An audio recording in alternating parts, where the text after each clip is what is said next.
दोस्तों नमस्कार, the voice of justice पर आपका स्वागत है। खबर राजस्थान के 12 जिले से है, जहां कथित रूप से संचालित समाज सेवी संस्था the public carrier truck owner संस्थान, जो कि राजस्थान सोसाइटी रजिस्ट्रीकरण अधिनियम 1958 के तहत पंजीकृत करवाई गई थी और जिसका रजिस्ट्रेशन नंबर 46 है, जो सत्र 1991-92 को रजिस्टर्ड हुई थी। जाहिर सी बात है कि रजिस्ट्रेशन के समय जो विधान संस्थान के द्वारा बनाए गए थे, उन्हीं के अनुसार संस्थान के कार्य संचालित होना चाहिए, चलना चाहिए। इस संस्थान के विषय में जो कुछ जानकारी सामने आई है, वो भी चौंकाने वाली है। वो यह कि संस्था जब से रजिस्टर्ड हुई है, तब से लेकर आज दिनांक तक इस संस्थान की प्रबंध कारिणी में कोई भी बदलाव नहीं हुआ है। यह रिकॉर्ड के अनुसार जानकारी में है, जो कि आरटीआई की सूचना मिलने पर सामने आई है और संस्थान के द्वारा किसी भी प्रकार की सूचना उप रजिस्ट्रार सहकारी समितियां 12 कार्यालय को नहीं पहुंचाई गई हैं। सूचनाओं में जैसे संस्थापक सदस्यों की मृत्यु, उनकी जगह नए सदस्य जोड़ना और उनको हटाना तथा प्रबंध कारिणी के नए चुनाव, नियमों में परिवर्तन, फिर उसके बाद उप रजिस्ट्रार से प्रमाणित प्रमाण पत्र जारी करवाना शामिल होता है। जैसा कि आप उप रजिस्ट्रार के द्वारा जारी पत्र की कॉपी स्क्रीन पर देख रहे हैं। यह संस्थान आज भी 12 जिला मुख्यालय पर काम कर रहा है, जिसके अध्यक्ष दिवंगत चंद्रप्रकाश नामदेव ही हैं। आपको हम यह बता दें कि यह संस्थान सामाजिक कार्य करने के लिए बनाया गया था। ट्रेड यूनियंस के रजिस्ट्रार के यहाँ इसका रजिस्ट्रेशन नहीं है। मामला तब सामने आया जब इस कथित ट्रक ओनर्स यूनियन के एक सदस्य के साथ यूनियन के कथित अध्यक्ष ने उसके नाम पर क्रॉस का निशान लगा दिया। इस निशान का मतलब यह है कि अब इस सदस्य की गाड़ी को यहां से संचालित नहीं किया जा सकता। इस कारण एक सदस्य को करीबन 7-8 महीने से आर्थिक नुकसान उठाना पड़ रहा है। सुनिए क्या कुछ कहा है पीड़ित ने इस मामले पर। आपका नाम क्या है? मेरा नाम राजू है, सन ऑफ पन्ना लाल जी है। क्या परेशानी है आपको, ये बताओ क्या हो रहा है? मेरे 27 साल पुराना है सदस्य था दी पब्लिक कैरियर ट्रक ओनर संस्था के अंदर। तो मेरे पास एक गाड़ी थी, छोटी गाड़ी 6 चक्का चल रही थी। उसके बाद में चलता रहा, अभी तक चलता रहा। 1-2 साल पहले गुजारा नहीं चलने के कारण मेरे बच्चे अभी बड़े हो चुके थे, उनके लिए मैंने एक गाड़ी का कर्ज करके इधर उधर से करके गाड़ी ली। तो वो चल रही थी संस्था के अंदर, भीमसेन अदलाकाश जी से ली थी। अच्छा। और उनकी सदस्य में चल रही थी, मैं उसका सदस्य नहीं था। और चल रही थी, अचानक 3 तारीख 10वां महीना 2024 को भीम जी का फोन आया मेरे पास। भीम जी ने कहा मैंने गाड़ी ले ली, ये गाड़ी को तुम्हारी गाड़ी का हटा। तो मैंने भीम जी से बोला कि ये जो 14 चक्के चल रहे हैं आपने अवैध तरीके से चला रखे हैं, 14 चक्का जैसे मेरी चलने दो और मेरी गाड़ी को भी चलने दो। तो भीम जी ने मेरे से दिन में तो हाई बल्ली और शाम को 6 बजे मेरी गाड़ी का नंबर हटाते 3610 का, जो उनके मेंबरशिप में चल रही थी। अच्छा अच्छा। फिर हटा, फिर सुबह मेरे को पता पड़ा मेरी जो छोटी गाड़ी लग रही, जो सदस्य हूँ छोटी गाड़ी RJ28GA0041 का, 41 नंबर का, तो वो सदस्य थी। खाद का रेक लगा हुआ था, तो गाड़ी लगा दी थी, हमने गाड़ी कटवा ली थी। तो गाड़ी कटाने के बाद भी फिर उनको पता पड़ा कि नहीं इसको मत दो। अच्छा। तो नहीं लगाई मेरी गाड़ी, दूसरी 41 भी रोक दी। फिर जैसे ही सुबह दूसरे रोज में अचानक अदालत की तरफ चल गया। कोई वकील थे हमारे महावीर जी जैन, जो कुछ समय पहले संस्था के वकील होया करते। गाड़ी हटा दिया आपने मतलब? हाँ, गाड़ी को नंबर नहीं दिया मतलब मेरे को। तो मेरे को जैसे पता पड़ा, तो मैं अदालत की तरफ गया। तो जो महावीर जी जैन मिले थे, महावीर जी से मैंने सलाह मशवरा करा। तो मेरे को महावीर जी ने कहा कि मेरे को नंबर दो, भीम जी से मैं बात कर सकता हूँ। तो भीम जी से बात करी। भीम जी ने बात करके महावीर जी जैन ने भीम जी से बोला कि ये सदस्य बनाना पड़ता है, नई गाड़ी जैसे कोई ये संस्था बनती है तो संस्था, उन्होंने कहा होगा हाँ भाई गाड़ी चलाओ, हाँ। फिर भी गाड़ी नहीं चलाई आपकी? फिर उसने के बाद में तो मेरी जो जो सदस्य है जो सदस्य जो आप जिसके इसका सदस्य हूँ कितने साल सदस्य हो आप? 27 साल से। अच्छा, उसके कौन सी बाद गाड़ी का नंबर है 27 साल से? RJ 28, हाँ RJ 28 GA00 अच्छा 41। अच्छा, तो इसको गाड़ी को चल रही है नहीं चल रही है अभी ये बताओ? उसके बाद में उसको चौकड़ी लगा दी इन्होंने मीटिंग करके अधिकारियों, क्रॉस लगा दिया। हाँ महावीर जैन से वकील से बात करने के बाद इन्होंने क्या मीटिंग करी, ये मुझे पता नहीं है, मेरी गाड़ी पे हटा दे, एक का तो नंबर ही उठा दे, जो एक महीना से दो ही गाड़ियों को एक एक महीना से ऊपर नंबर लाने के लिए कितने महीने हो गए इसको क्रॉस लगे हुए? मेरे पुरुष लगे 7 महीने से ऊपर हो, 7 महीने से। 7 महीने। हाँ, अच्छा अच्छा। मेरे जैसे जानकारी में आया, मैंने उप रजिस्ट्रार साकार भवन के पास भाई जानकारी तो लो ये संस्था किस नियम से चलती है, किसे चलती है, किस इसका कानून क्या है, संविधान क्या। तो मैंने सूचना के तेज वहां से इंक्वायरी ली। इंक्वायरी में पता चला, उन्होंने लिख के दिया उप रजिस्ट्रार ने कि इस पे पास 26/3 में से इसका कोई लेखा जोखा ही नहीं है। जो इसके जो फर्स्ट चुनाव कैसे हो रहे हैं? चुनाव का तो अध्यक्ष कौन है अभी जैसे? अभी तो जैसे भीम जी थे, मतलब अभी वो है क्या नाम है, श्याम जी बंसल हैं। अच्छा, उससे पहले जब मेरी गाड़ी पे जब चौकड़ी लगाई जब भीम जी थे। अब जब इसके जानकारी में क्या आया मेन बात? जानकारी में ये आया, साकार भवन के पास तो ये चंद्र प्रकाश जी अध्यक्ष हैं। अच्छा। और सेक्रेटरी और कोषाध्यक्ष भीम वो है क्या नाम है बिशन जी, और ऐसे कोई कोई नाम है। और उसके बाद आज तक ना कोई उसके पास लेखा जोखा है, ना इन्होंने कोई संस्था का कोई अधिकारी बने तो उसकी ना सूचना दे रखी इसने साकार उसके रजिस्ट्रार उप रजिस्ट्रार के लिए, ना आज तक कोई भी नहीं। आज तक रिकॉर्ड है मेरे पास, रिकॉर्ड लिया उन्होंने दिया मेरे को, लिख के दे रखा। हाँ, कोई नहीं आज तक। फिर ये जो आज तक बनते आ रहे हैं ये फोर्जरी में बन रहे हैं। अच्छा अच्छा। ये इसके कोई रूल से नहीं बन रहे। अच्छा। ये फर्जीवाड़े में बन रहे। जब साकार भवन को इतना ही नहीं, कोई कानून को अपन बनाएंगे तो कानून बनाएंगे तो जहाँ से अपने रजिस्ट्रार होता है सूचना दी जाती है, तो वहाँ सूचना देते हैं कि हमने ये संशोधन किया बिल। आपका कहना है कि भाई ये जो भी इन्होंने नए कानून बनाए, अध्यक्ष बने, हाँ, उनकी सूचना वहाँ नहीं दी? अभी तक नहीं दी। कोई सूचना बनाया या कुछ कानून में फेरबदल करा तो उसकी सूचना देना चाहिए इनको। सदस्य बनाने का नियम जैसा बनाया, अभी सदस्य बनाने का उसका नियम है कि कभी भी सदस्य रोका नहीं जाएगा। तो इन्होंने कह दिया हम सदस्य नहीं बना रहे, तो ये क्या मनमानी तो क्या चल रही है इनकी, राठौड़ी चल रही है। रजिस्ट्रार ऑफिस से शिकायत करी और जगह करी आपने? आगे भी कर रखी है मैंने, अदालत में भी कर दी, अदालत में भी कार्रवाई कराने की करे। हाँ, अब जो न्यायालय करेगा जो सही है। 14 चक्के जो अवैध तरीके से, ऐसी कितनी गाड़ियां चल रही हैं जो अवैध तरीके से चल रही हैं? अवैध कम से 50 से 60 गाड़ी अवैध तरह से चल रही है। कैसे कहोगे आप उसको? वो उसके सदस्य नहीं है। जैसे मेरी गाड़ी हटाई 3610 को हटाई है, ये सदस्य नहीं थी, ठीक है, मैं मेरा मान लिया कि सदस्य नहीं, आपने हटा दिया। उसी दिन उन गाड़ियों को जो 14 चक्के चल रहे थे उनको हटाना चाहिए। क्यों? जब नियम के होता है सही सही फैसला करा इन्होंने, ये तो मेरे ऊपर अत्याचार ही करा इन्होंने। तब मेरी जो मेंबर गाड़ी है 41 मेंबर गाड़ी जो आपकी है वो भी नहीं चल रही? उसको भी गोले में डाल रखा, बोर्ड पे गोला लगा रखा। ये इनसे अधिकारी जाना है, इसका पावर है, राठौड़ी कर रखी है, अपना पद का गलत इस्तेमाल कर रहे हैं। हमारे भीम सिंह लगा दीजिए 18 गाड़ी चल रही थी, उपाध्यक्ष के पास 8 गाड़ी चल रही है, सेक्रेटरी के भाई के पास पहले 10-12 गाड़ी चल रही थी, और अन्य का कोई 5 है, कोई के 4 है, ऐसे चल रही।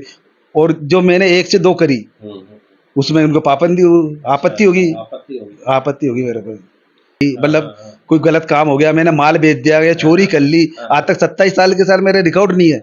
आज मेरी कोई परेशानी है, मेरे पिताजी ने मुझे एक गाड़ी दिलाई 10 चक्का, ठीक है, संस्था में मेंबर बनाने के लिए। जब मैंने भीम जी से इनसे सबसे बात करी तो भीम जी ने हमें मेंबर नहीं बनाया, और भीम जी आज भी प्रेजेंट टाइम अवैध गाड़ियां चला रहे हैं। पूर्व अधिकारी अध्यक्ष हैं भीम जी। इन्होंने मेरा रोजगार मुझसे छीन लिया है। इन्हों की वजह से मुझे मेरी गाड़ी का बेचारनामा करना पड़ा, क्यों मैं मजबूर हो गया। हमारी गाड़ी 7 महीने से खड़ी थी। फिर दूसरी गाड़ी आपकी सदस्य है ना? जो गाड़ी मेरे पिताजी की सदस्य है 27 सालों से, इन्होंने उनका भी अपमान करा, उन्हें के भी बहुत ठेस पहुंचाई है। ये एक जाति प्रथा का मामला ही मान लो आप। क्यों उन्होंने इस पर कोई कार्रवाई नहीं करी? प्रेजेंट में जो श्याम जी बंसल अध्यक्ष हैं, उन्हें इस संस्था में अध्यक्ष बने 2-2.5 महीने हो गए, लेकिन उन्होंने भी इस चीज कभी कहा क्या आपने गाड़ी चलाने? श्याम जी बंसल इस बात को जानते हैं, मेरी संस्था की 2 गाड़ियां भीम जी के कार्यकाल से खड़ी हैं, तो उनसे कहने का मुझे कोई वो नहीं है। उन्हें ये पता है मैं इनका बोर्ड में गोला लग रहा है, तो उन्होंने गोला किस कारण लगा रखा है तो ये भी नहीं पूछा? ये भी नहीं पूछा। अदलक्का ने उनकी गाड़ी लाने से हमने उनकी मेंबरशिप वापस दे दी, लेकिन उन्होंने जो 14 चक्के अवैध तरीके से चला रखे हैं ज्यादा राशि लेके ट्रक यूनियन में सदस्य नहीं है, वो 14 चक्के है। फिर भी उन्होंने अवैध तरीके से 14 चक्के और जो मेटाडोरे चला रखी है, अच्छा 14 चक्के। 14 चक्के और उसमें टेलर भी है, ये अवैध तरीके से उन्होंने संचालन करते हैं ज्यादा राशि लेके। नहीं ये नियम है क्या? ये नियम संस्था में नहीं है, ये संस्था संविधान के नियम के विरुद्ध चल रही है। नहीं 14 चक्का चलना नियम विरुद्ध है क्या? ये कहते हैं, हमने जब इनसे पूछा भीमसेन अदलक्का से, आपने 14 चक्के और 6 चक्के चला रखे हैं सदस्य, हाँ। बिना सदस्य से ज्यादा राशि लेके, तो हमें भी वैसे चलवाओ। तो भीमसेन अदलक्का कहता है ये हमारे समझौते में आए हैं। अच्छा अब सभी इसमें संस्था में कोई समझौता होता है क्या? संस्था में कोई समझौता नहीं होता, संस्था नियम और कायदे से चलती है। अच्छा इसमें कुछ 2022 में 7 सदस्य नए बने, तो किस कारण बनाए इन्होंने? 7 के नाम बताओ क्या? भीमसेन अदलक्का उसमें सदस्य बनाए हैं, सत्यनारायण जी गुप्ता आदि 5 सदस्य और बने हैं। तो ये किस कारण सदस्य बने हैं? उस टाइम मेरी भी गाड़ी थी 2, इन्होंने मुझे सदस्य नहीं बनाया, मैंने एप्लीकेशन भी दे रखी है। कि नए सदस्य बने बीच में भाई? नए सदस्य बने 2021 में 2 ट्रक यूनियन थी। हाँ। जब 2022 में ट्रक यूनियन 1 हुई, तो समझौते के तौर पर 8 गाड़ी नई थी, उसमें एक मेरी भी गाड़ी थी। अच्छा। लेकिन इन्होंने 7 सदस्य, समझौता किस बात का हुआ? दोनों ट्रक यूनियन के बीच में समझौता हुआ था एक करने का। अच्छा अच्छा ठीक है, मेरे पास छोटी गाड़ी थी, आप किस यूनियन में थे दूसरी में? हम मंडी वाली यूनियन में थे। अच्छा अच्छा वहां पर ही 8 गाड़ियां नई जुड़ी थी। अच्छा अच्छा तो जब ये संस्था 1 हुई 2022 में, हाँ हाँ तो उसमें 7 सदस्य नए बनाए। तो एक मेरा सदस्य उस टाइम में इन्होंने सदस्य नहीं बनाया, मैंने उसकी एप्लीकेशन भी ट्रक यूनियन को दे रखी है, इन्होंने हम पर कोई कार्रवाई नहीं करी। अच्छा ये चाहते हैं छोटा आदमी सदस्य न बने, इनके बड़े आदमियों की गाड़ियां चलती रहे। अच्छा अध्यक्ष साहब भीमसेन अदलक्का की 18 गाड़ियां चल रही हैं, हाँ, और सदस्य की 5 चल रही है, 10 चल रही है। आज हमारी स्थिति नहीं थी, आज जब हमारी स्थिति हुई तो हमने 2 गाड़ियां करी, तो इन्होंने हमें उससे भी वंचित कर दिया और मजबूरन मुझे मेरी गाड़ी बेचनी पड़ी। अभी बेची है मैंने, 6 महीने खड़े करके वो गाड़ी अभी बेची है। सतीश जी अच्छा केटीसी वालों को मैंने मजबूरी में देना पड़ा, हमारी स्थिति खराब हो रही थी, इसलिए हमें वो गाड़ी देनी पड़ी। की सोच यही है, जो ये पुराने आदमी हैं तो ये सोचते हैं हम इस सदस्यता को नहीं बढ़ाए, सारा लाभ ये लोग ही लेने चाहते हैं। जब तो संस्था का नियम होता है रोजगार देना, ये संस्था ऐसी बनी हुई है जो हमसे रोजगार छीन रही है हमारा। हाँ, मैं सरकार से इसे कहना चाहता हूँ कि इस पर कार्रवाई करें। अच्छा आज इन्होंने मुझे जैसी हालत में करा है, ऐसी किसी गरीब आदमी की हालत नहीं हो, नहीं तो वो आत्महत्या करके मर जाएगा। हाँ, धंधा सबसे खास होता है जिंदगी का, उससे आदमी सब कर सकता है, रोजगार चला सकता है, लेकिन ये धंधा इन्होंने हमारा धंधा खत्म कर दिया। इसके जिम्मेदार भीमसेन अदलक्का पूर्व अध्यक्ष व पूर्व अधिकारी, कोषाध्यक्ष, जनरल सेक्रेटरी, उपाध्यक्ष और बोर्ड इंचार्ज, ये सारे पद के अधिकारी जिम्मेदार हैं। अच्छा अच्छा अच्छा और श्याम जी बंसल भी इसके प्रेजेंट टाइम जिम्मेदार हैं। ये अध्यक्ष बनने के बाद भी इन्होंने हमसे कोई पूछताछ नहीं करी, भाई तुम्हारी गाड़ियां कैसे खड़ी है, मेरे पिताजी ने क्या अवैध माल बेच दिया था क्या गाड़ी का? ये बताओ, या कोई गलती करी हो उन्होंने? जो इन्होंने संस्था के बोर्ड पे गोला लगा रखा है, वो श्याम जी बंसल ने गोला लगा रखा है, किस कारण लगा रखे? वो उनसे कोई गलती हो जाती है, वो अवैध काम करते, कोई माल बेच देते, उसके कारण तो ये गोला लगा सकते थे।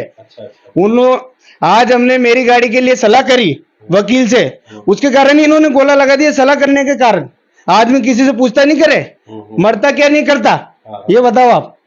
इस मामले पर कथित वर्तमान यूनियन अध्यक्ष का बयान भी देखिए। यहाँ पे 450 ट्रक है, 400 ट्रक, 450 मेंबर है यहाँ पे, तो हमने उनको डिवाइड कर रखा है। 6 चक्का अलग है, 10 चक्का अलग है, 12 चक्का अलग है, तो उनसे अलग अलग मंथली ली जाती है मैनेजमेंट चार्ज। 500 रुपये 6 चक्के से, 600 रुपये 10 चक्के से और 700 रुपये 12 चक्के से। उसको हम मैनेजमेंट जो हमारा खर्चा है ना महीने भर का, ऑफिस कर्मचारी, पानी, चाय, जो भी है जो उसके काम आता है, और इतना ही लेते हैं जितना हमारा महीने का खर्चा चलता है। अच्छा, इससे ज़्यादा नहीं लेते। सदस्य बनाने का क्या नियम है आप? हमारे अभी बंद कर रखा है, अभी सदस्य नहीं बना रहे, बंद कर रखा है 5 साल से। किस नियम के तहत बंद किया आपने? वो आप तो अभी बने हो ना? हाँ 5 साल पहले बंद किया था। हाँ, संस्था की सदस्य आप कितने? मैं तो 50 साल से हूँ। अच्छा, सदस्य को 50 साल? हम शुरू से हैं, लेकिन अभी 50 साल तो संस्था को रजिस्टर्ड हुए नहीं हुए? 50 साल 40 साल हुए होंगे, इससे ज़्यादा नहीं है। 40 साल भी नहीं हुए अभी? कैसे नहीं हुए? बाण में सुई है रजिस्टर, बाण में सुई। नए सदस्य बनाने की प्रक्रिया जो है किस नियम के तहत आपने बदली है? क्या इसकी सूचना आपने रजिस्ट्रार ऑफिस को दी थी क्या? नहीं, और आप हमें सिर्फ यहाँ गाड़ियाँ चलाने से और खर्चे से मतलब है। जो जितना जिसका खर्चा है उतना ही पैसा लेते हैं। 3-2.5-3 लाख रुपए महीने का खर्चा है, 2.5-3 लाख रुपए कलेक्शन होता है हमारा, हर महीने बराबर बढ़ता है। कर्मचारियों की तनख्वाह है, ऑफिस का खर्चा है, किराए की बिल्डिंग है। नियम विरुद्ध चुनाव हो रहा है? यही मानो आप। अच्छा, मैं मानूं? क्या कहूँगा आप कह रहे हो ये जब नियम संस्थान के संदर्भ में उप रजिस्ट्रार सहकारी समितियां 12 का बयान भी आप सुन लीजिए, जिसमें आपको सब समझ में आ ही जाएगा। इस संस्थान के वर्तमान कार्यकलापों को हम आगे के वीडियो में उजागर करेंगे। यदि आप हमारे चैनल पर नए हो तो इसे सब्सक्राइब कर बेल आइकॉन फौरन दबा दें, और यदि वीडियो पसंद आए तो इसे लाइक और शेयर ज़रूर करें और कमेंट बॉक्स में अपनी राय ज़रूर रखें। 1900 RCS एक्ट 1958 के तहत रजिस्टर्ड होते हैं। और उद्देश्यों को लेकर भी कोई संस्था जैसे जिस उद्देश्य से लेकर बनाई गई जी, और उद्देश्यों से विपरीत यदि वो काम करती है तो आप क्या कर सकते हो उसके लिए? हम उनको नोटिस जारी कर सकते हैं कि जो भी कार्रवाई आपने नियम उपनियम जो बनाए हैं उसके अनुसार आप कर रहे हैं नहीं कर रहे हैं, तो उनको दस्तावेज उपलब्ध करवाने होते हैं। अच्छा, आप ये बताएं कि ये दी पब्लिक कैरियर ट्रक ऑनर संस्थान जो जी, है, जी, इसके अध्यक्ष कौन है अभी? इसके अध्यक्ष रिकॉर्डेड तो जो सूचना थी हाँ, उसके अनुसार चंद्र प्रकाश जी हैं। अच्छा। उसके अभी बाद ऑफिस में कोई रिकॉर्ड उपलब्ध नहीं है, जिसके लिए हम 2 बार उनको नोटिस भी जारी कर चुके हैं संस्थान को। कोई दिया हो आपने? नहीं, आपको? अभी तक कोई रिकॉर्ड उपलब्ध नहीं करवाया। कितने लेटर जारी कर चुके हैं? 2 लेटर जारी कर चुके हैं, कब तक? नवंबर और 6 नवंबर 2024 और 24 दिसंबर 2024। तो सर, कोई ये एनजीओ नियम विरुद्ध काम करे और शिकायत आपके पास कोई लेके आए तो आपके पास क्या पावर है उसको डिसोल्व करने का? नहीं, है, जो शिकायत निलंबित अगर करने आती का है हाँ। तो उसको हम नोटिस जारी करते हैं कि ये जो शिकायत आई है उसके बिहाफ पे आप क्या आपको जो सूचना उपलब्ध करवानी है। तो आपके पास कोई सूचना आई नहीं इस संदर्भ में? नहीं, कोई चुनाव हुए उसमें अभी तक 93 नहीं, हमारे पास कोई सूचना नहीं है। इसका जरूर ये है कि नियम केस विरुद्ध कार्य है कि नहीं है? नियम विरुद्ध कार्य तो हमें तब है कि पता नहीं है? चलेगा जब हमारे पास प्रोसीडिंग आएगी। नहीं, जैसे ही 93 के बाद 92 के बाद कोई सूचना आपके पास, आपने रजिस्टर कर दिया, उसके बाद कोई सूचना उसकी रिपोर्टिंग आपको नहीं की गई, ठीक है? ठीक है तो अभी जो अध्यक्ष है जो बने गए हैं जी, वो क्या कहलाएंगे ये बताओ आप? नहीं, वो प्रोसीडिंग हमने नोटिस दिया है, नोटिस के बाद वो अब प्रोसीडिंग उपलब्ध करवा देते हैं। उसका आधार पर देखेंगे कि वो नियमानुसार उन्होंने कार्रवाई की है या नहीं की है। उसके बाद ही हम बता पाएंगे कि वो वैध है या अवैध है। अच्छा, जी। ठीक है।